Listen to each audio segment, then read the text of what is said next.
Good evening, everybody. Welcome to your Friday night, not another Rangers podcast. After the positivity on Monday night of Danny Rowe's appointment, here's Sheffield Wednesday podders who were probably stars of the show, but it has to be said, people were raving about how good they were, talking about Danny Rowe and got us all excited. Got us all excited for a little while. And then came Thursday night and it was crashed back down to earth. You know, it was a disappointing evening. I was away seeing Peter Kay last night, and the better comedy was most definitely over in Norway. It was not at the where I was last night. Unfortunately, it was another comedy of errors from the Rangers team as they lost 3-0 to Brandbergen, the third best team in Norway, the lowest ranked team in the Europa League, and all sorts of other stats. First time we've ever lost a team in Norway, etc., etc., etc. So, if you're expecting positivity again tonight, you're going to be sadly lacking. We're going to need to hopefully drag out some semblance of sense, some semblance of what is it? What's the word I'm looking for? Balance, and amongst the anger and rage and frustration that we will no doubt show during this, and particularly Ricky. He's ready for a rant. I can see it already in the corner of the screen as I look across. So, anyway, Scott, how are we this Friday evening? I'm all right, Gary. Been busy day. Been watching my granddaughter because Emily was working and my son was out, so I had a lot of party this morning before Jack came back. So I've done that. I watched the first half of the football again last night. Don't know why. I was sticking this on to watch it, and I watched it, and then I watched the second half right enough, and then I've just been potting about. Went to Tesco and then just no long back. Good. That sounds like a good day. But Cameron, you've been over your travels last few days. Share with the audience where you've been and the exciting times you've had. Yeah, so I've been up in the Highlands. I scaled Ben Nevis on Monday, Glenfinnan on a Tuesday. Wednesday, I've done Isle of Skye and Glencoe. And then last night, I was down at Loch Lomond, down near a place called Drummond. Mm-hmm. So, unfortunately, I was actually driving when the game was on, so I had it on in commentary, much to my girlfriend's disgust. So, I didn't get to see it, but I heard it, which was just as bad. And I'm not long in through the door. I literally got in at like 8:20 and straight up here, turn the laptop on, and away we go. So you've probably seen more of Scotland than a lot of people in the comments. More likely, it's often when you live here, you don't actually go and see some of these places.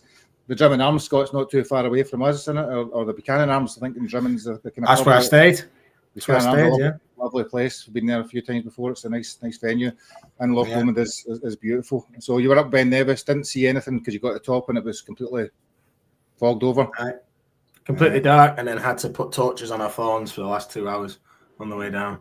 So yeah, that was when we were questioning our life choices. No, it doesn't say. That sounds, but it's an experience, as they say, and it's one of those bucket list things. And Ricky, you don't know what the darkness is because you live in a sunny climate where it's ever so glorious every day of the week.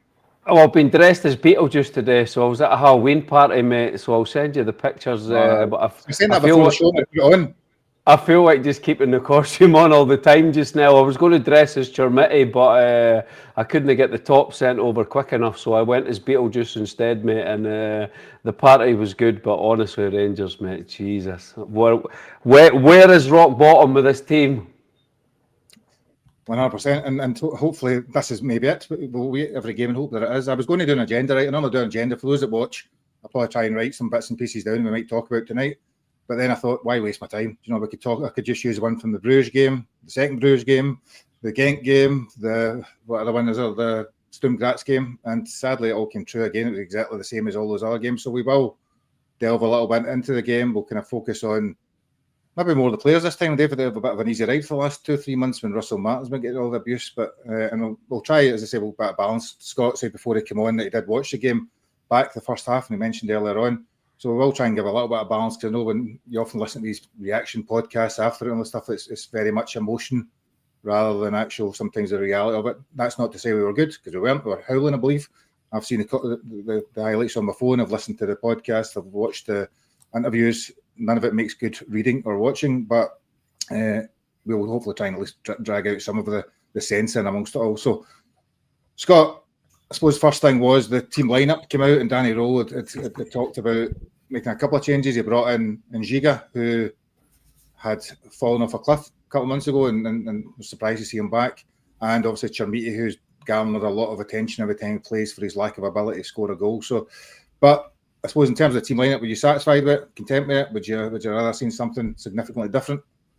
rather have seen Barron still there instead of Rothwell, but listen, he's not long enough for the player, so he's went for people off what he's seen in maybe video or whatever, or what he's seen in training, and or what Thelwell's told him about Chermity, pace and powerful. Maybe say, well, that's how he stuck him up front. So there's not much else he could have done really. But I say rather maybe Barron instead of Rothwell, because he's poor, man. Last night he was towing Pedro's caravan, wasn't he?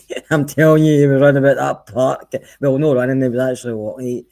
He's pitiful, man. I was just wishing he was on loan as well and didn't get him in. But no, I mean, listen, the players that started, Gary, at the end of the day should still be good enough to beat Bran, at least come away undefeated. But they never, and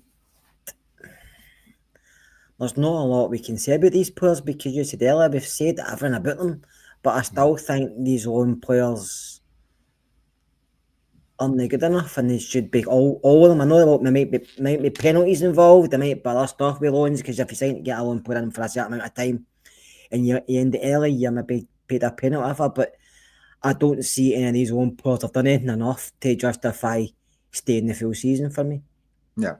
So we'll come back to game in a minute. Do you know, I was just thinking here, Cameron, so you have been a big proponent, or do you use a big word for this evening, a big proponent of Danny Rowe, and well, we were all slating you very often, and it was going to be Kevin Muscat or Stephen Gerrard, and Danny Rowe's too young, inexperienced, and not able to handle it. He was appointed during the week, so you missed the pod on Monday, so I'm going to give you a chance to kind of give your views on Danny being appointed, what made him think a strong candidate for you, and let's try and forget last night's performance because it's probably not a good introduction for him. Yeah, he's the complete opposite to Russell Martin. Russell Martin is very much one of those stubborn managers who believes that his way is the only way to play football. And I think we saw that where he believed in playing his way regardless of the opposition. I like pragmatism in football. I just like managers who just play to win football matches. I don't, we love it when our team wins 6-7-0, but anyway, you're going to come up against teams where they're not going to allow you to play your fancy football, so you have to find a way to win. And I find that with Roll, I think there was a lot of misconceptions about his time at Wednesday. And I think only now that he's been appointed, we've started to do some digging into the actual situation that was there at Wednesday when he took over. And I listened to the pod on Monday, and you could just see how glowingly these Sheffield Wednesday supporters think of him and what he had to deal with and how he turned it around, which in most people's eyes was an absolute miracle. And I believe personally that if he wasn't, because I think he was still employed at Sheffield Wednesday when we were looking at him, I believe if he was a free agent, we would have got him instead of Martin. I think the only reason why we were attracted to Martin was we didn't have to mess around with a compensation fee. He was just a free agent. We snapped him up. It was fairly straightforward. But with Roll, I just see a manager who's open to new ideas, who knows his weaknesses, but similar to Gerrard, like you said, he surrounds himself with a good coaching team wherever he's been. And he's been at these big clubs, Bayern Munich. He was part of a team that won trophies, but still got sacked. So he knows the demands of being at a big club. So I just think for me, sometimes you're going to have to move away from that experienced guy and just go with some fresh blood, someone who can bring in new ideas. And I think Roll's that man. Yeah. So, Ricky, just as an aside, when I seen today that Craig Moore's now finally come out hiding to give his views on the Kevin Muscat thing, I think he spoke to him and made it quite clear in his view that it was a timing issue that Andrew Kavanagh talked about. Both parties didn't feel it was the right time to happen, and it was all very amicable, and it wasn't a case of anything untoward as had been suggested at times. Yeah, no, I mean, that's what they said today, and it looks like, reading between the lines, Gerrard looked at the squad and thought to himself mid-season, I'm not going to have a strong enough say with the players that are coming in, and that's probably what put him off. His family are settled in Bahrain, tax bill, all that sort of stuff, so that was a very difficult one to get over the line. Thelwell then went for Muscat, and to be fair, I think it was a bit of a 50-50 decision, it looks like, and Moore admitted that today, that the timing was all right and was all wrong. But let's be honest, Gary, man, that press conference on Wednesday, I thought Kavanagh came out of it, and I thought he was all right, and I thought Danny Rowe was very impressive with everything that went on in that press conference. I thought he handled it quite well, but I thought Thelwell and Stewart were absolutely awful. You're a leader yourself. Does Patrick Stewart look like a CEO who's capable of leading anything, mate? I would not let him lead my dog to the local park, mate. He is absolutely out of his depth so much, it's absolutely scary. But let's get on to Thelwell. He told us that the players that he'd signed, they believe that the players that they've signed are fantastic, and it's only going to be a matter of time before Danny Rowe's going to get the best out of these players, blah, blah, blah, blah, blah, blah. We said on the pod, I think a couple of pods ago, we said, right, Martin is gone. Now Stevie Smith's going to take the reins, and we're going to see what Stevie Smith can do with these players. And exactly. So what we saw when Stevie Smith came in, the first half, I don't even think Stevie Smith was the manager. I think the players were doing what they wanted. And it was probably one of the best 45 minutes we've had this season. But then the second half, when Dundee United changed it and a manager who's mid-level SPL manager changed it, the players didn't know how to react. The manager didn't know how to react. The players completely panicked, right? We were told last night against Brann that we were going to go back to basics. Everything was going to be, right, we're going to keep it tight. Everything's going to be blah, blah, blah. Now, this is what the problem I have with these players, Gary. They are absolutely brain dead. And it's the whole team, because we actually played all right for the first, until Brann scored. And Kerr, we were speaking about this just before we came on air. It was a decent enough away performance. They had moments, Butland had good saves, but we had two massive chances with Asgard and the big striker Chermiti. His chance was basically an open goal for a big striker with his head. Once Brann score, honestly, our players, you're 5 minutes away from half time, for God's sake. Tavernier is miles away from John Souttar. The left back is not even in the picture. Where he is, I have got no idea. There is no left back. Even when they run forward and score the goal, there is no left back ever in the picture. Raskin's no following his runner, mate. Honestly, it is an absolute... These players... Someone's got to wring their necks, man. It is absolutely shocking. And Gary, I don't know what to say. I'm running out of words now with Rangers and the way that everything is now. I pray for Danny Rowe, mate. We all need to, because I don't know how he's on about solutions. He's on about this and he's on about that. I really like him. The Sheffield Wednesday fans have all been very positive about him. But Thelwell has handed him... I don't even think this team would stay up in the Championship. I think they would get relegated. And we've went from Europa League quarter-finalists to now we're watching a team that is a League One in England quality. These players that were brought from I don't think one of these 13 players, in my opinion, is any better than the players that were playing for us last season, and that out of all 13, and that's Gassama as well. I think Gassama gets away with absolute murder because he scored some amazing goals, but his actual taking part in the game is absolute. Both our wingers are never involved, and for me, out of all of these 13 players, I don't think any of them get pass marks. Yeah, and we'll come back to that as we go on. So I think what we'll do is we'll probably cover the game, and then we'll delve a bit deeper into some of the players and some of the issues and some of the reasons for the issues, because there's obviously been enlightening press conferences potentially after the game that maybe kind of flags up some issues, some concerns, and some things that have been bubbling away over the last couple of weeks. So Scott, you said you watched the first half yesterday. Watched the first half twice, I think, and then so watched it again, and I was watching my phone, sitting in a place in exciting Braehead, trying to watch bits of it. In the first half hour, I'm thinking, this is going all right. It looked reasonably decent. There's not much happening in the game. I think possession-wise, we're looking slightly tidier. And then we lose a goal. I think before that, we had a couple of chances. Chermiti's header with the Asgard's cleaners swipe. Raskin hits a shot that should potentially do better, and then a header that maybe doesn't do that great with either. So we were in the game. We had a couple of chances as well. But I suppose just your thoughts, going back, having watched the game, the first half again, where did it start to go wrong? Was it as soon as we lost the goal and that was it? I think that was, Gary. Listen, we weren't great, right? We weren't great in the first half, but we weren't under any serious pressure. We had a couple of chances, It was like... they didn't have anything clear cut. Jack Butland wasn't pulling off save after save after save like he was in Bruges. But they scored for, it was accumulation errors. It just wasn't one player, it was accumulation errors. They scored, and after that, they either revert back to tight, which was what everybody always says, or the heads go down, or the hide, or whatever you want to call it. But if you look at our team, we can do good passing for like a couple of minutes here and there, and you think, oh, there's no relationships in that park. Nobody knows where their teammates are in the park. They can't receive a ball and think like that guy is going to be here. I'll pass him because I know he's here. They don't know each other's game. That's why it ends up being individual performances instead of being team performances, because nobody knows what anybody else is doing. And I don't understand that myself, because obviously I see what they do training for.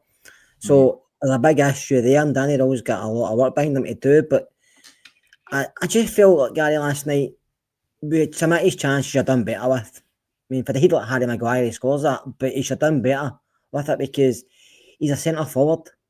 Do you know what I mean? And he has to at least make a goal and make a better save, but he doesn't. It was more like a head back. Raskin shot hit a defender.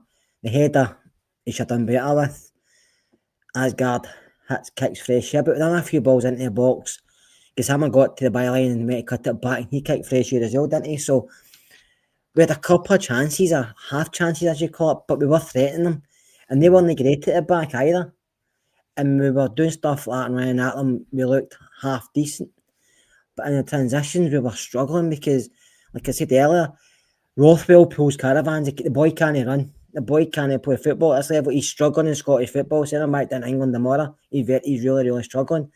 And Raskin's getting a lot of the boom. Listen, Raskin wasn't great last night. I'm not going to sit here and say he was. But you noticed him because he was trying. A lot of stuff he was doing was wrong. A lot of stuff he was doing was a lot of mistakes. I mean, he was involved in the 3 goals at some point. But Rothwell's not involved in him. Because he can't get from one end of the park to the other. He just sits in that middle. And people go by him up and down because that's he's putting a caravan. Now, if you get Barron there, you've got a bit more flexibility.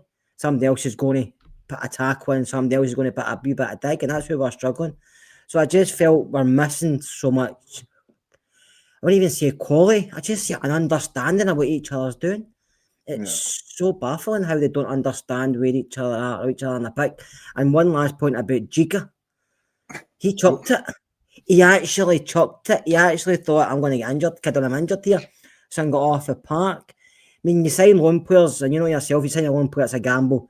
Some put in great shifts like Seema, Cherny, name 2. You think, I want to sign these guys. But other players you bring in loan, at the end of the day, they're not your player. So if they're not happy or they feel something's not happening at the club, they can down tools or chuck it or do whatever they like, because they know they're getting back to their parent club. And I feel that's what Giga thinks. You see, Gary came in the door at first and you thought, he's actually not too bad looking. But he was struggling last night badly defensively, and then he went, oh, I'm injured. And then he fucked off because he's like, I don't want a part of this.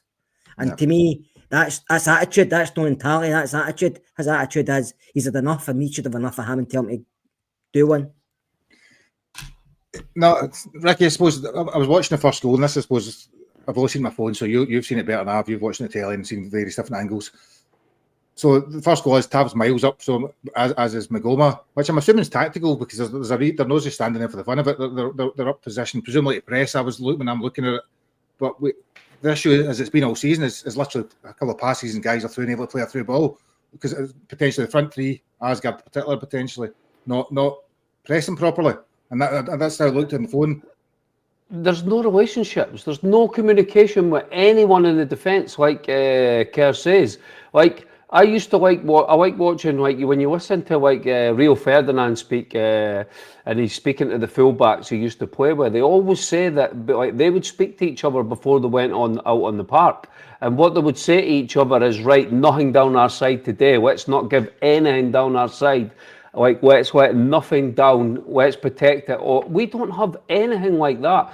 To be fair, it's the whole team, though, Gary, because it might be tactical, right? But the defence, when you see the still shot of when the guy plays the ball through, where Tav is standing, we've got 2 centre backs. There's no left back. Raskin does not follow the runner. So everything is wrong, but it starts from what, and this is the thing with this team. They're professional footballers.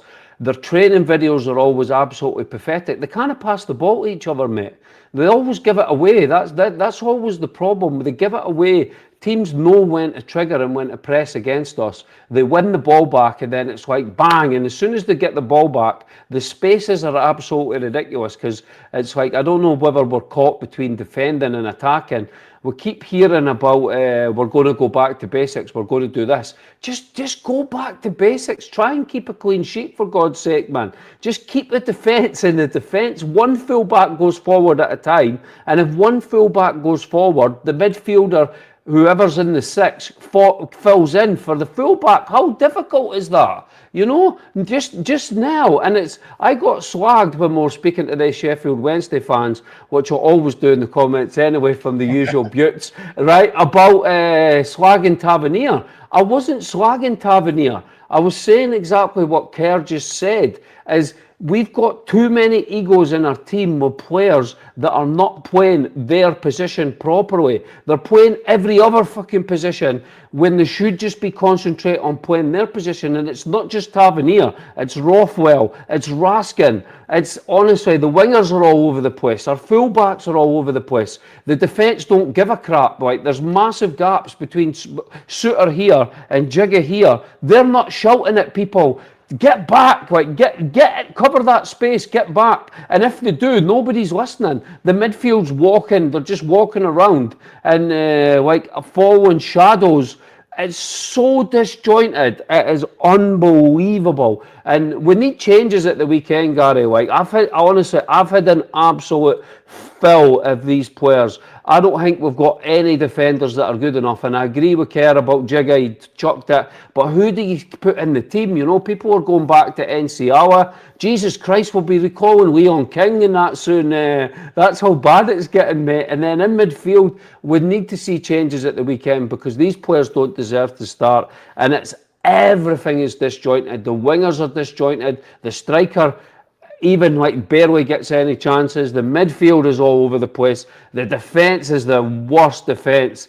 27 games and not one clean sheet away from home is absolutely brutal, Gary. And until all that changes, it doesn't matter who the manager is, until we manage to find players. And the worst thing about all of this, just as a final point, is and David Edgar put it today, he watched the game back as well, the mentality of these players, mate. That's a brand new manager's first game, and nobody's putting in enough effort, nobody's running, the press was still pathetic. It's like half this team just do not, it's not even going to say care, it's just like they just turn up and think, I'm just going to walk about this park and I'm going to get away with it. And honestly, the Ibrox is going to be toxic again on Sunday, and it's a shame for Danny Rowe, but it's going to be aimed at Thelwell and Stewart, and the whole club is just an absolute mess.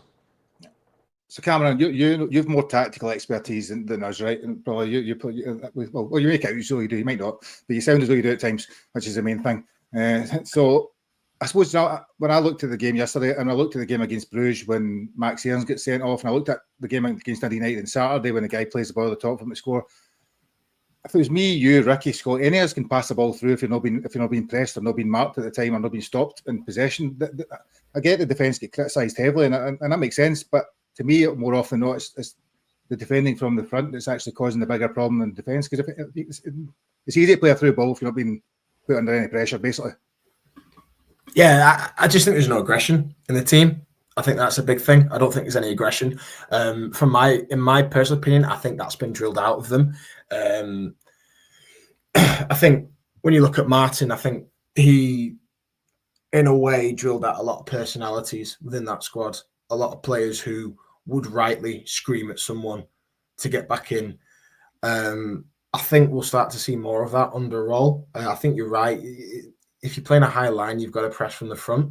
And I think it's key with what the Sheffield Wednesday lad said on Monday was that generally, from a German standpoint, you've got 10 seconds to win the ball back. If you don't win it back within 10 seconds, you get back in position, you get compact, and you defend from the front. It seems at times that when we're pressing, we don't press as a cohesive unit. And I don't think anybody's particularly checking where the runners are. So with the Bruges one, I seem to remember, I think Tav was incredibly narrow, and I think the attacker just drifted inside and he came straight over. I've not seen the goals back from last night, but I do think there's a massive issue with communication. I think there has been a massive issue with communication since Barry Ferguson took the job. I don't think there's anybody being aggressive, who's being a leader, who's organising things. So when you're playing a high line, you've got to be compact and you've got to be correct in your decision making when you go to press. And there has to be clear triggers. So there has to be either a poor touch, it has to be when it goes to a certain player, when a guy gets his head up, things like that. If you're just pressing for pressing's sake, you get what we've seen the past couple of months, which is no one goes as a cohesive unit. People don't know what they're doing. People get stuck in no man's land and it's one ball over the top and you're 1-0 down. Yeah. And it's happened too frequently for it to be a coincidence. It's not. I mean, you can think of numerous games it's happened in the same thing over and over again. Well, I think there's an element of people don't win their individual duels. We see that a lot. Like if you're a winger, you win your duel against your fullbacks. If you're a striker, you win your duels against your centre halves. Midfielder, you win your duels. And I think there's a lack of that in our team. Yeah. We don't win enough duels. To be fair, Danny Rowe said that, I think, in his press conference last night, and I was watching, earlier on just before the Nottingham Forest Leeds game, and that was exactly what was about the Brentford game. The duels was the issue. They're not winning the one-on-one duels, and that's what's not winning it. Whatever level you go and play at, even if it's semi-professional or professional, whatever, you get told to win your individual battles, and then the rest can take care of itself. But that's not happening. And the thing that I like about Rowe personally is, I know we talked about having a leader. He's been in the door for 3 days and he's shown more leadership than Martin showed. Straight away went over to the fans. He spoke to him again at the airport. To me, that's leadership. And I saw the emotion in Tav. That's the first time this season I've seen emotion where he was being human. He wasn't being a robot. And I felt that under Martin, the players were robots. They were robotic. There was no emotion. There was no personality in their performances. Yeah. No, I'd agree. Scott, so we're getting to second half, and I've not seen any of this second half other than the highlights on my phone, but it sounds, from what I've seen, it was a pretty bland game. They scored maybe 5-10 minutes into the second half. I would say a free header, but a cross into the box, and Magoma and Raskin, I think it was, if I watched it right, Magoma was particularly weak, and the guy nudged the header in. And then the third goal comes from a miscommunication. Ball comes across, and Raskin goes for it when he should just leave it to Cornelius, and the guys get a straightforward tap in. So I don't think much else happened in the second half other than that. No, a lot, Gary, no. He made a few subs to try and change things, but it didn't really help matters, to be fair. I might do Mercer score, shouldn't it? That was one thing. He come on and actually done okay, to be honest with you, but there wasn't a high standard to improve, to be fair to him. But the game, once that the game was done, I know Ranger teams in the past, you can say that if you get one back, we can maybe still nick something, but no, you knew it was finished. And fair play to Bram, I mean, they're not the greatest side I've seen. I've said that a few times this season, but they've done what they had to do. They got a result, and so they have, and we're sitting with no points. But that was poor in the second half, Gary. I wanted to see more for the players, but there was nothing there. And listen, some were trying, some weren't. Some weren't good enough. Some were trying, but aren't good enough. But as a collective, it's getting worse. Yeah. And I don't know if it's confidence. I don't know if it's just lack of ability. I don't know if it's a mixture of things. But no every player we've got is a bad player. No every player we've got can play at this level. But there's certain ones that can, and the manager's going to have to go through and look at them. And I know we've heard it before and blah, blah, blah, but he has to go through and say, like, who can actually say is going to help me keep this job? Because you know yourself, you could be under pressure in 6 weeks, because that's the way football works, especially up here. You may have to say, can I trust him in the park? Can I trust him not to hide after 50 minutes to go down? And he's going to have to look at guys, even if they're on big wages, and say, I can't trust him and I can't trust him. And if it's trying some of the younger boys again, go with it. Because the fans aren't going to go against that. But he can't continue to stick to the guys who have let not just him down last night, but Thingy down as well, Russell Martin, and even Ferguson to a point. So he has to look at these guys and say, do you actually really want to be here? Do you actually want to play here? Because there's a lot of home truths every single player has to come with, and I think the Butland and Tars press conferences is getting to them, and it should to be fair, but both of them also have been part of the problem. So even though they're digging the players out, but both of them are still part of the problem at times. Yeah, so no, I'd agree, and I think we'll come to Tav's interview in a moment. I suppose, Ricky, one of the things that I suppose I was thinking about today, now in that team yesterday, Brand Bergen's, I read somewhere that 650, or Rangers Review said 650 grand's our highest signing. Now we've got multi-million pounds worth of talent. I think we had about 10 internationals over the 16 players that were in there, be that younger under 19 and 21, or full internationals in that team yesterday at some point. So irrespective of how good, bad and different we think they're playing, there should be more than enough quality in that team. The players with a level of ability that are far beyond what Brand Bergen should have. I'm not seeing it, Gary. I'll be honest with you, mate. We've brought in 13 players. You tell me what one of these 13 players are going to get Rangers closer to challenging, well, Celtic and Hearts now that are at the top of the league. I am stunned. I mean, we said that a few weeks ago. We thought Martin was the problem, and our worst nightmare has just became an even bigger nightmare for me. I think Thelwell, as we spoke about him when he came in, we hoped that he was doing a lot of studying in the background, and he would have an understanding. I mean, he says the guy talks so much pish, it's unbelievable, mate. He says he watches Scottish football. His son Thelwell Jr. is 27. He probably it's like these new players. What I tell you, that get interviewed by that girl when they sign for Rangers TV, and they tell you they watch Rangers all the time. It's the same pish with these guys that are telling you they know everything about Scottish football. They know everything about Rangers. I think they have completely not got a clue about the size of the club they were coming into. They underestimated Scottish football. They've underestimated the Europa League as well, because now Gerrard had us competing in the Europa League with Halliday, Holt, players like that. We were competing. Our feet, like good with listen, good Rangers men in the team at that point as well. But we were competitive in every group stage. We were competitive. We have went backwards so much, Gary, this season.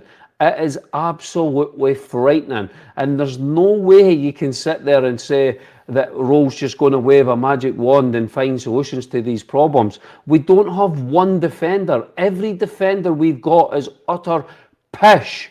In midfield, like, you've got to try and find solutions. Now people were on about going back to last season's midfield with Barron, Raskin and Diamande, and I mean that wasn't good enough. What people forget, and I keep hearing it, and it's hilarious, that, oh, we shouldn't have sold Dessers, we shouldn't have sold this player, we shouldn't have sold that player. Mate, we were not in a title race last year. Celtic had the league wrapped up well coming out of January time, so that wasn't the issue. But this team we've got this year is even worse than that last year. We've took all the best bits out of the team that we had last year, so they've completely ignored everything Barry Ferguson told them and other Rangers legends told them. They've taken 60 goals out of the team, and they've went and replaced 60 goals in the team with a guy who's never scored a goal, basically, from Everton. That just, I mean, we'll get on to his performance. Miovski, who can't play the lone striker role, who now suddenly people want Danilo back in the team. We've honestly, mate, like, you cannot, a Celtic scout could not have done a worse job of rebuilding our squad. And we are up shit creek without a paddle, mate, and how we get out of this, because it's not Rowe's fault. I really, really like Rowe as a manager, and I think that I would love to see him stay at the club for 2-3 years and have a proper chance of rebuilding this. But we cannot go into January with Thelwell and Thelwell Jr., who's just playing Football Manager 2026 that I believe's utter pish that came out the day everyone's complaining about the graphics and everything. I'd rather have Cam. I'd rather have Cam rebuild the Rangers squad than I would Thelwell Jr. Honestly, mate, we cannot have this kid rebuild our football club in January with the stuff that's going to be needed. Kavanagh may as well just keep that private jet, keep it full of fuel, mate, because he's going to be back and forward from Scotland so much it's going to be unbelievable, because he has to sort this mess out. We need to get rid of these two people. If he thinks he can keep these people in positions, you know what is going to happen at Ibrox on Sunday. It's going to be a pish atmosphere again, and which is a shame for Danny Rowe. If Kilmarnock do what every other team has done to us, we've not won a game at Ibrox for 5 months. If this happens again, it is going to be brutal towards that director's box. They're going to have to put security around it. And how long are you going to let this continue? Yeah, so that's I'm going to try and put a more positive spin on it, right? Just because I feel the need to there. So if we win on Sunday, we will go into third potentially, probably. So just as an aside, I know it could also go the other way. But I want to kind of focus on, I suppose, the interviews, but not the interviews as such, Cameron. You know, there was obviously Tav's interview, which you say very much emotion in it, raging and diabolical, all the stuff that goes with it. He'd done another one a few weeks ago, which was quite similar. Butland did an interview last week, which was talking about the lack of unity, I suppose, without saying that, between sort of people doing their own thing. Danny Rowe said something last night about a team of individuals, and to some degree, I can't remember his work language. And even Russell Martin had talked about not knowing about the character of players until they came there. So I suppose my question is, these guys are internationals. They're playing at a level. Now, we can say how good, bad that they're playing for Rangers, but they are internationals that are at a decent level and should be better than most players. You know, we can slate Cornelius, Suter, or Giga. They're all internationals for the team for a reason. But as you said earlier on, the issue seems to be about something more than our playing ability. It seems to be more about either the attitude, the application, the togetherness, the group, all those other things. And that's the bit the role probably needs to solve more than the tactical side. Yeah, I mean, I said it a couple of weeks ago. I don't think the training under Russell Martin was match specific. I think training was far too comfortable for these players. I mean, I know we don't get to see the actual training sessions, but I used to see them doing that shite drill that you do at Sunday League level, where you get a big square, players, and they just throw it to each other. 1 touch, 2 touch. I was just watching it. I thought, I can't believe we're doing this at a club like Rangers. So I think there's an element of the training that has been going on for the past couple of months is not preparing these guys at all for what they're going to face on a Saturday. I genuinely don't believe that, because we used to sit here and listen to Russell Martin say, "Oh, the boys have been fantastic in training. Yeah, there's just an anxiety on a Saturday," and it's like, well, there must be an anxiety because you're not preparing them for a Saturday. And we've already seen snippets of Roll where he's screaming at the players will counter press. It looks far more aggressive in there. So I think there's an element of these players they're at rock bottom. I really do. I don't think there's any unity. I think there's an environment which has been put in place by Russell Martin that they're not allowed to air frustrations. They weren't allowed to. You think you saw that with Raskin, where the rumours where he aired frustration at fellow players and he got banished out the squad. So I do think there's an element of players were silently pissed off, and rightly so, and they weren't allowed to express it. Yeah. I'm just going to comment there, and I'll stick with you, Cameron. So, I mean, there's comments like Asgard's a downgrading Hadji now. I think, to me, Asgard's probably a better player than Hadji in terms of technical ability and ceiling and all the stuff that goes with it. Similarly with Gassama's got more ability than playing left. Ricky shaking his head. We'll come to in a minute. But each of these players are probably better at collectively than individually, than a lot of the players that we've had. But as a team, they just do not gel, or are not gelling for a whole host of reasons. And certainly listening to press conferences, listening to some of the comments, looking what's coming out of Ibrox, it looks like there's just no, as you say, unity is probably a good word for it. But how do you get that then? Is that as simple as working the training ground, creating some sort of positive environment? Got to win games. Simple as that. You'll build that by winning games. You might not play well every game, but you'll win games. You'll create that unity. When you're winning, it's there. When you're losing, it's not there. It's as simple as. And then, just in that comment, Asgard is the downgrade on Hadji. I remember a couple of years ago, Mourinho, when he was United manager, and he was talking about players that he saw. Go and see where they play now. Go and see where they play. I know that you've got players like Jeffy Nigamani who've gone on to bigger and better things, but you look at someone like Dessers, he's gone to Panathinaikos, with all due respect, we're better than Panathinaikos. Hadji, it took him a number of weeks to even find a club after he got released. You see all these players that we've replaced. Go and see where they play now. They're probably not playing at the same standard that they would do with us. We've not got we had to, in some regards, we had to actually near enough take massive cuts just to get rid of them, accept low ball fees just to get rid of these players, because people wouldn't accept what we were offering. So I think with these players that we've got, I maintain it. I think this is one of the best squads that we've had in years. I just think they've been hounded by a dreadful appointment in Russell Martin. I really, really do. And I probably I veer, Cameron, from the players are rubbish to the players actually are good, and it's the system, to the players are low in confidence, to the squad balance is wrong. There's so many different things that go through your head on a daily basis, and you try and make rational thinking of it all, but for some reason it never gels, Scott. And there's obviously certain players that get targeted more than others. There's obviously ones that are, Shamiti's a big example in the sense that he's been heavily criticised through no fault of his own, to be brutally honest to him, that he was bought for $8 million. There's one argument you could say he's a Portuguese under-21 international, and $8 million is not a lot for one of those. You could also say like the guys like Mikey Moore, Max Aarons, Giga, and a whole host of other players that are worth similar amounts of money, maybe not our players, have been as bad, if not worse, than he has. But obviously Chimiti's in a slightly different case because he's replacing the legend that is Dessers and not scoring goals with it. I said at the start when I signed Chimiti, Gary, it was too big a gamble for us to take with that amount of money we're spending on one guy, especially when we've got other areas of the team that needed focused on as well. And you just signed Miofsky, who I still think if you get chances, they will score them. He might not be the same type of player Dessers was, but I still think if you put him in the point of the box, he will score goals if you create enough chances for him. But Chimiti was too much a risk for us, and Thelwell took it. Martin took it. I mean, I don't know why. It wasn't much to do with Martin, to be honest. That one we can criticise. No, I don't really agree with that, because I know Martin had a hand in picking a lot of these players, so I'm not going to sit here and say he didn't want Chimiti. So all I'll say is that it's too much a gamble for us. If you're signing anybody for £8-10 million in Scottish football, they have to come in and hit the ground running. I'm not saying they're going to be prime ready, they're going to be at their peak, but they have to come in and show they're better than what we've got straight away.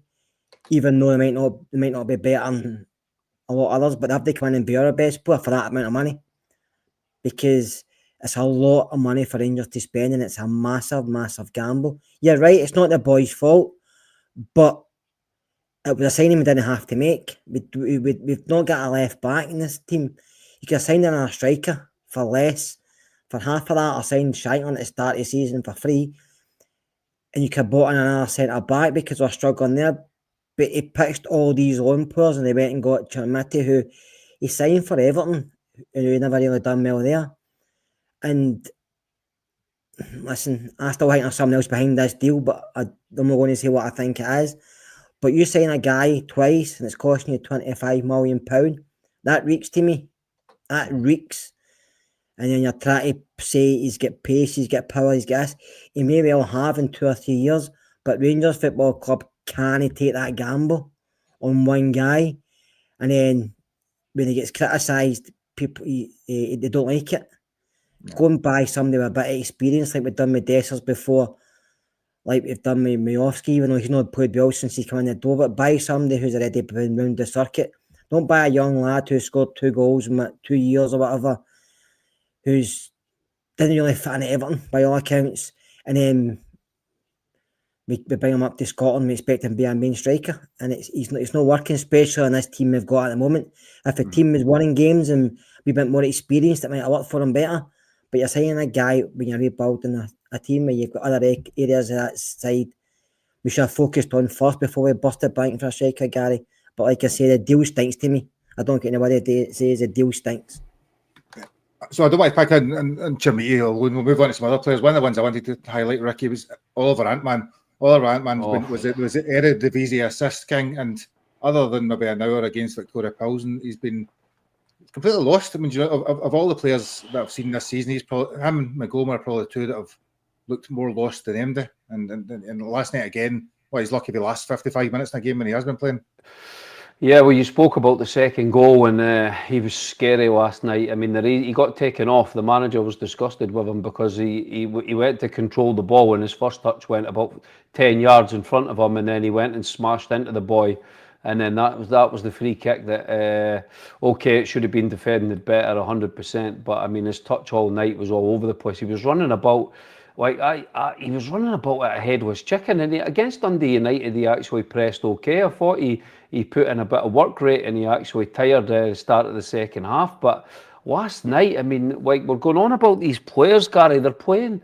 One thing you used to love about the players that were played for us in the past was, okay, they couldn't get up for the games in Scotland, but in the Europa League on a Thursday night, they were always up for it. They were brilliant in the Thursday night games. I mean, you're going on about Asgard before, and you would think a player like him, he's just broke into the Norwegian national team.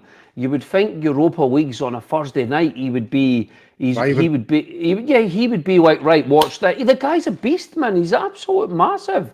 You think he would be, right, watch this. In his home country in Brann, he's obviously probably thinks he's a cut above the Norwegian league now. He's moved to England and now he's like got a move to a big club in Europe. You think that would be the stage for him, right? Come on, big man, show us what you've got. And I mean, Gary, I know you're defending Shermitty there, and I was trying to defend Shermitty last week, but he gets put in the team, he gets given a massive chance on a Thursday night as well. We'll speak about all three of them at the same time. Ant-Man was all over the place. Shermitty had a big chance, and even for putting himself about, he just looked absolute powder puff. He was throwing himself on the ground as well, that Portuguese way where they call it cute, but it was absolutely at the wrong times, just chucking himself on the ground. And then Asgard had an open goal and his braids got bouncing off his eyeballs and he kicked fresh air and totally missed the target, which was just absolutely unbelievable.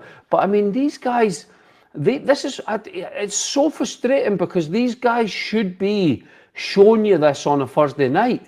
This should be the stage for them to go, because this is no great European sides we're playing against, by the way. These European teams, we should be sitting with 9 points. Last year, we were sitting with 6 points. And the weird thing about it is, if you actually look at the group table, if you win a few matches, you can still be in. I mean, there's teams still on 3 points. Celtic's on 4 points. There's a couple of teams still on 3 points. So if we'd won that last night or even taken a point, it sort of keeps you, if you can win a couple of home games, then it gives you an outside chance of getting into the bottom of this, because the way that it's structured now with that Europa League. But that's what everyone's so annoyed about. It's not even about the quality that was on show last night, Gary. It's about the heart, the desire, follow your runners, the press.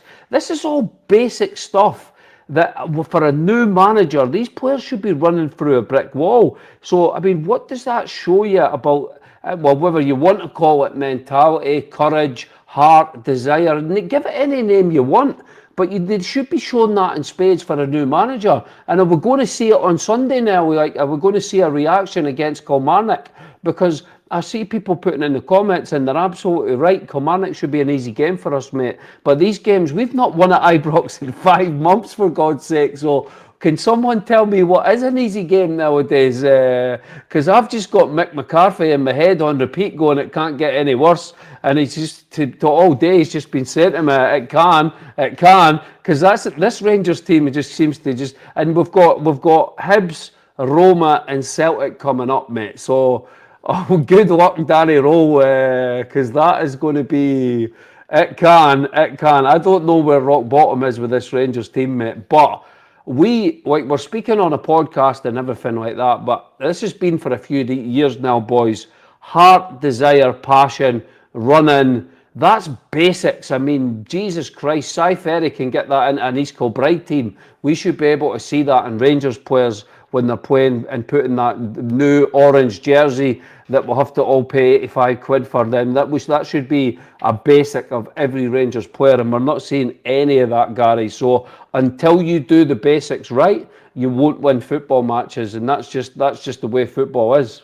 Yeah, and I think that's a challenge, Ricky. I've seen somebody put in the comment there that Ant-Man was man of the match against Finland. John Souttar's man of the match every Scotland game. You've got Chermiti scoring for Portugal under 21s. You've got Asgard for Norway. Who cares? Who gives a fuck? Who cares? I don't care. Nobody cares about Raskin. Raskin can play with Pele, Maradona, Ronaldo, Messi. Nobody gives a shit. We care about Rangers. That's our passion, is Rangers. We want to see these players playing for Rangers. They should be able to turn up at Ibrox with 50,000 fans.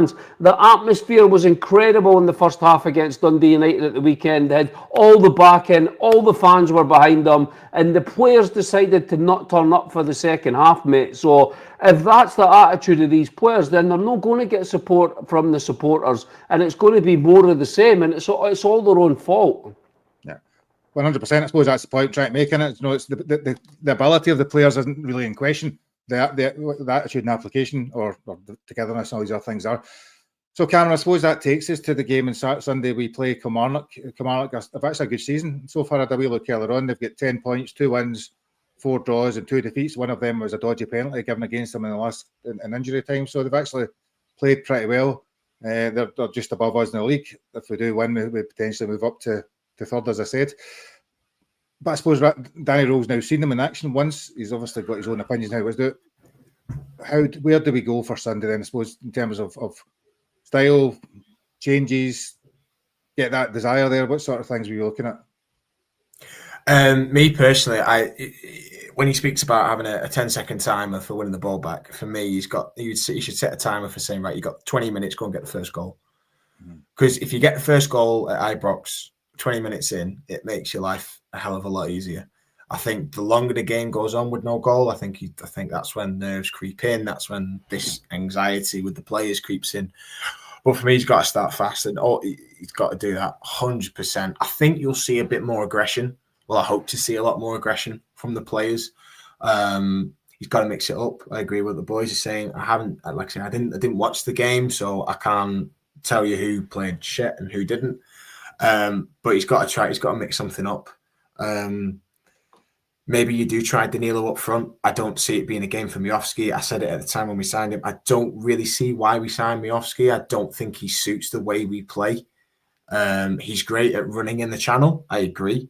But teams that play against us don't allow him to do that unless you're playing Celtic. They sit in a low block, which I don't think helps him. So I think he's got to mix it up. Stick Finlay Curtis in there. Why not stick him in there? Have players be more direct. Have a bit of personality in there. Defensively, who'd you put in? Really, I see shouts for Enciala. Why? Fernandez, you play before him, wouldn't you? Because you don't pay £3 million for a guy. You don't play him before him. Well, yeah, maybe, but again, would that be? I get people's argument with that, but you stick a boy in who's barely played, and then you kind of just throw him in when potentially things could get quite toxic. I don't know if you do that. I think maybe I know they've been shit, but maybe you turn to more experienced boys, people like Souttar, you put Cornelius in there. I'd put Irons at left back instead of Magoma. I'd just leave the boy out of the team for a couple of weeks. The guy's 19. He's got next to no support, really. He's on loan. Stick someone else in there. Give Irons a go. He may well surprise a few. He may not. I think your midfield three, I think it's got to be Barron and Cameron if he's fit. Your energy, bit of tenacity in there. Bulldogs, just getting there, winning the ball back, a bit of energy. Technically, they're not the best players in the team. I know that. But they'll win the ball back. They'll give you energy. They'll press. They'll run. They'll run themselves into the ground. And then I'd look at maybe putting someone like Rothwell or Raskin in the middle behind them. But I just think with any game at Ibrox, you've got to get the first goal in the first 20 minutes. That just opens the game up for you. Just makes things a lot easier. The longer that game goes on, it's just going to be a nightmare for the players. Yeah. Scott, other than Finlay Curtis, what other 10 players would you be wanting to play? You're on mute. Next, on mute. There you go. Taking my time there, Gary. Taking my time. I think you have to maybe try and change the formation, change the way we set up. We're too easily brokeable with a long ball. But we're too easy. So I think it has to go 3 at the back. Go a 3-5-2 or a 3-4, whatever. I think he has to play three guys at the back with 2 wing backs. I think he has to.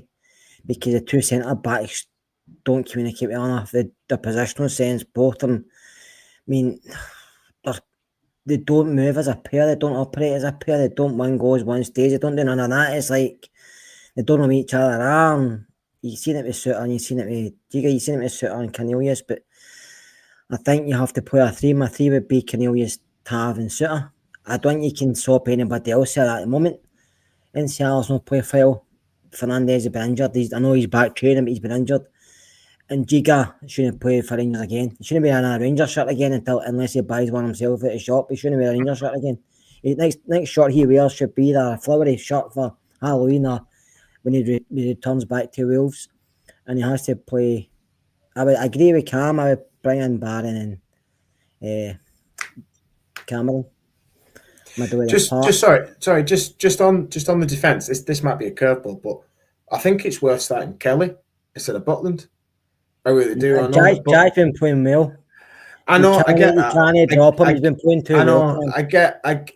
They're kicking his stones, man. I've watched Butland play a few times this season, and we talk about communication.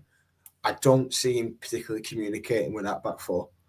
No, he doesn't. I've watched him. Kelly. The defenders don't communicate with themselves. Not going to listen to the goalie. No, that's fine. But the goalie for me, he's a captain of the back. William Kelly's not a good keeper. I get that's why he's number 2.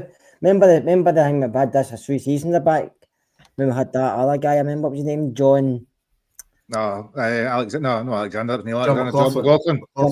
Bring him in. You know what I mean, he was throwing clangers everywhere. So if your goalkeepers play well, how would you like it, Cam? Play well every week, and then somebody says to you, your communications pants, you're getting dropped and bringing in the number 2, who's not as good as you, but he talks better.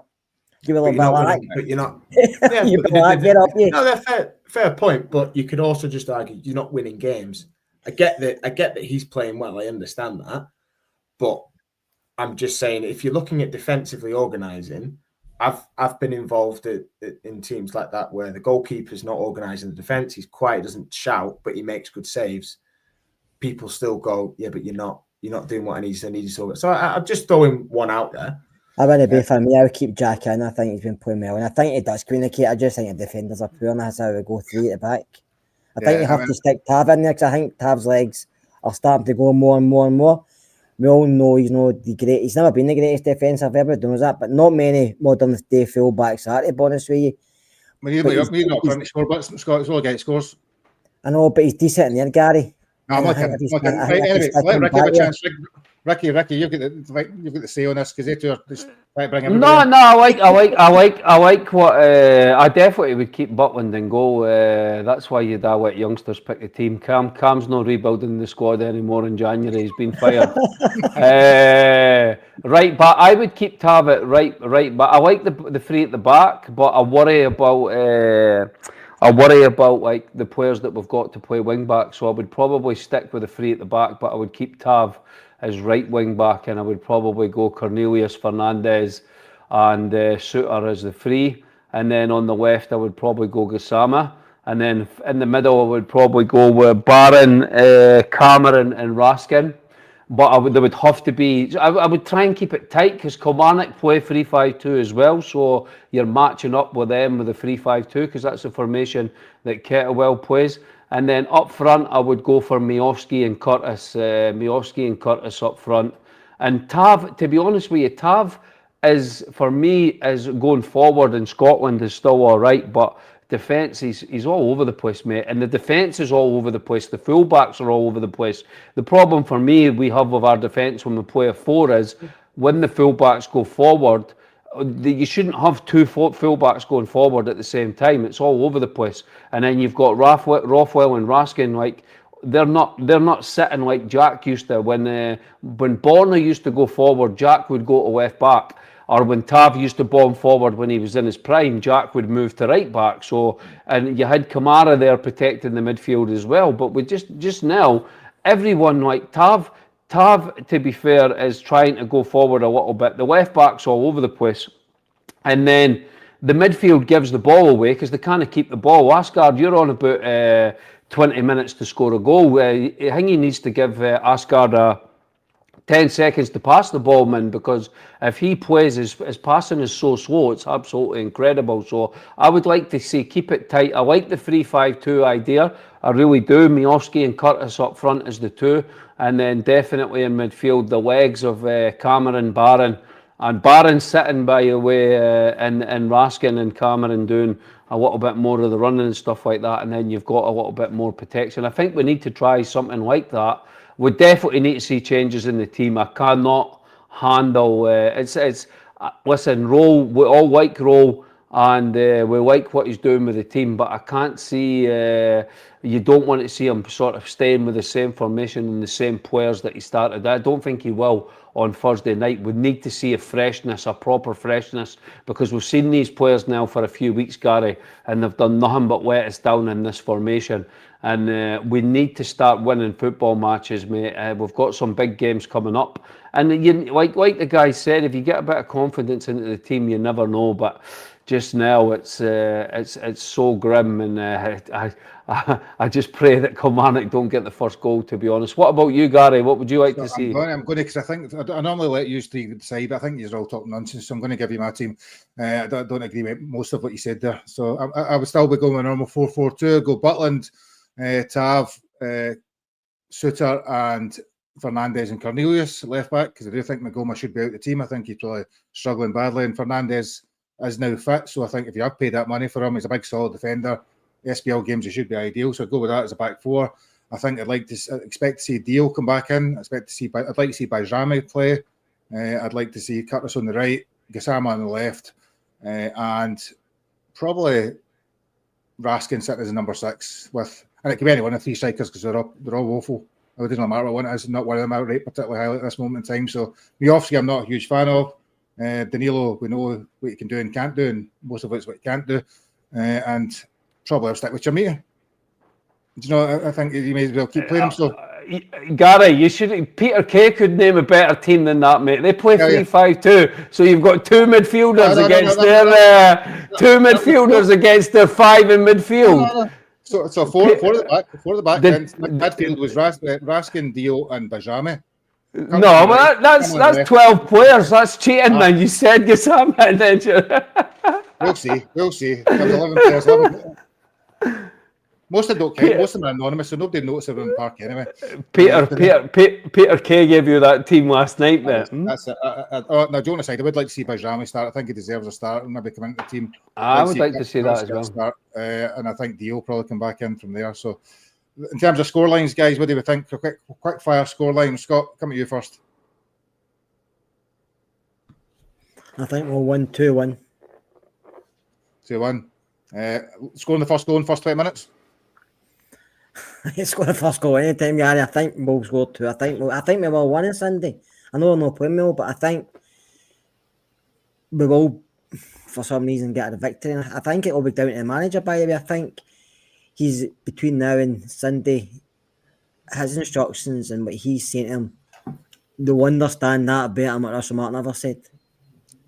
I think they can see more passion from the manager as well. I think they can see the manager cares about them more as well as human beings and not just football players, if you know what I mean. So I think we'll win 2-1, and I think the first goal will come from Curtis. Because I think he'll start. Ricky? 3-1. I'll go 3-1 Rangers with zero confidence, but I'll say 3-1. Miovski first goal, 3-1, and try and get a little bit. We'll play Hibs next week. That's right, on Wednesday, correct? Wednesday. So a big week coming up after that. So we need to get this victory on Sunday, guys, because you didn't want to be going into that free triple header with 2 defeats in a row from Brann and Kilmarnock, or even like Dundee United drop L, lose L, and then you're going into Hibs, Roma, and then Celtic, man. That's brutal. So we need to get the win on Sunday to get the confidence up. So I'll go 3-1 Miovski. Yeah. First goal Miovski. And Cameron? 3-0. Raskin first goal. 3-0. No, this team keep a clean sheet. There we go. And Chamiti hat-trick for Andy Mack there. My God. That's Kevin Thelwell. Yes. Kevin Thelwell in the comments. we do need to start winning games. Very simple in it. You know, we need to start getting 3 points on the board, and the only way you're going to start building confidence and build relationships and build connections and all that stuff that goes with it is starting to win games. So here's hoping that Sunday starts. We've said this for the last 10 weeks or so now, saying that here's hoping the next one, and it's not happened. But I think my worry is we don't have a lot of great likelihood of scores. We don't have a lot of creativity and goal scorers, do we? I mean, again, Tav's top goal scorer with five goals. I think the rest are all one. Is that right? I know, it's brutal, mate. We've scored 8 goals in the league. Is that right? 8, conceded 9. Conceded 9, man. This is just mental, by the way. So what a Gary, I season. just want to say, Gary, hopefully we get behind Danny Rule, because Yes. I know we're not playing well and everybody's frustrated. I know everybody's pulling their hair out, whatever else, screaming for the rooftops and giving people abuse left, right and centre, but he just comes across as a guy who you can believe in. Yeah. Whereas, I'm not going back to Russell Martin, but he never. No. He seemed like he didn't care about us, the players, the club. It was just about him. But Daniel's already shown he walked into a clusterfuck, but he's dealing with it really, really well, and he's apologising for things that's nothing to do with him at this moment in time. Yeah. Do you know that way? So I think we need to give the manager a bit of time, because I think given time, he will turn this about, and I will say Cam's been on for him for day one, and I wasn't so much, but after hearing the Sheffield Wednesday fans listening to Cam as well, and just doing more investigation with Daniel, and also doing his looking at him on his watching interviews when he was at Wednesday and watching interviews when he came to us, he does seem like quite a knowledgeable guy, but he seems a fair guy. And he You're a seems fan, like Scott. You're a fan, aren't you? aye, he's converted me, Gary, and it started off with Cameron, so I have to give him a bit of praise there. Yeah. And see Sean has put out Shermite, 25 to 8 to score a hat-trick. That's a weird bet. 25 to 8. Is that even a thing? So is that no like 3 to 1? Don't know why I don't just call that. Thelwell. 25 at 25 in it, that's what his boys working 25. That's what his boy's working, yeah. 25-8, man. What a boy. Anyway, so Sunday, 3 o'clock is the game against Kilmarnock. Hopefully by that point there's been a decent scoreline at Tynecastle, where ideally you want to draw or a Hearts win, me personally, because I think that the main rivals are still Celtic, and we could be closing the gap further from them. So here's hoping it's a positive result on Sunday, and Monday night we might have something a bit more interesting and enjoyable to talk about. I think that's us for the night, so hopefully people all enjoy their weekends. I'm going to see a Michael Jackson thing tomorrow night. So, Peter Kay was bad last night. We'll see what the Michael Jackson thing is tomorrow night at the Armadillo. And I don't know what anybody else has got on. Your social butterfly, Gary, or get your spreading your rings and getting a bit, aren't you? What is Michael Jackson? He's dead, is he? No, what you're going to dig him up and get him a dance? He's dead. Get him a moonwalk across. It's a bit grim. Aye, some guy, Michael Jackson featuring Ben or something like that, the Armadillo. Somebody pretending. Is that in the Armadillo? Armadillo must be struggling for acts if they've got Michael Jackson. We get that in Cyprus in every bar. Elvis, Michael Jackson, you get Tom Jones, you name it. Anyway, on that note, so we'll see you all Monday. Have a lovely weekend, everybody. Take care. Bye now.